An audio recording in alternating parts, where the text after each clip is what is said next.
정부가 창업 활성화를 위해 105가지 관련 규제를 풀기로 했습니다. 이를 통해 다양한 분야에서 능력 있는 누구나 1인 또는 소규모로 쉽게 창업할 수 있는 환경을 만든다는 계획인데요. 중기부는 특히 공공조달과 부담금 관련 규제를 완화해 창업 문턱을 크게 낮춘다는 계획입니다. 보도에 이동규 기자입니다.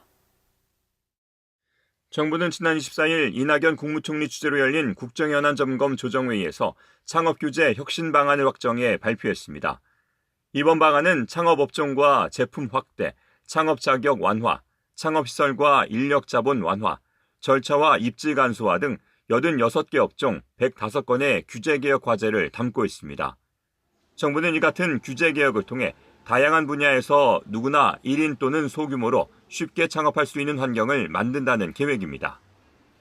창업규제 혁신 방안은 그동안 금년 초부터 저희 국무조정실과 41개 관계부처청이 법령에서 창업 요건을 규정하고 있는 300여 개 주요 업종을 검토하여 개선 방안을 마련한 것입니다.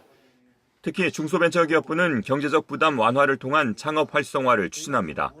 먼저 공공조달 경쟁입찰에 참여하려면 생산설비 공장을 보유해야 한다는 기존 요건을 완화해 타 기업의 생산시설을 이용해 생산하더라도 참여를 허용하기로 했습니다. 이렇게 되면 창업기업의 공공조달 시장 참여가 20%가량 증가해 중소기업의 판로 확보 기회가 더욱 확대될 것으로 전망됩니다.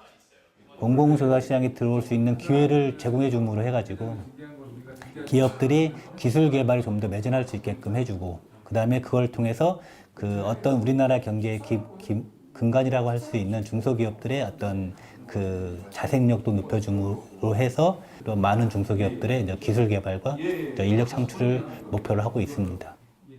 중기부는 아울러 창업기업의 부담금 완화도 추진합니다. 기존에는 창업기업이 면제받을 수 있는 부담금이 12개에 불과했지만 여기에 교통유발 부담금과 지하수 이용 부담금 등 4가지를 추가하고 농지보전 부담금 면제 기간도 현행 5년에서 7년으로 연장할 계획입니다.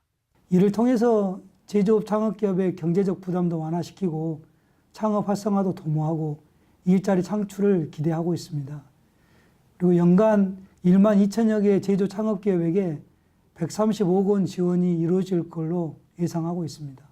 지난해 11월에는 혁신창업 생태계 조성 방안을, 지난 1월에는 벤처 생태계 혁신 대책을 발표했던 중기부는 앞으로도 창업 활성화를 위한 규제 개선 과제를 지속적으로 발굴해 나간다는 계획입니다. 예스티비 뉴스 이동규입니다.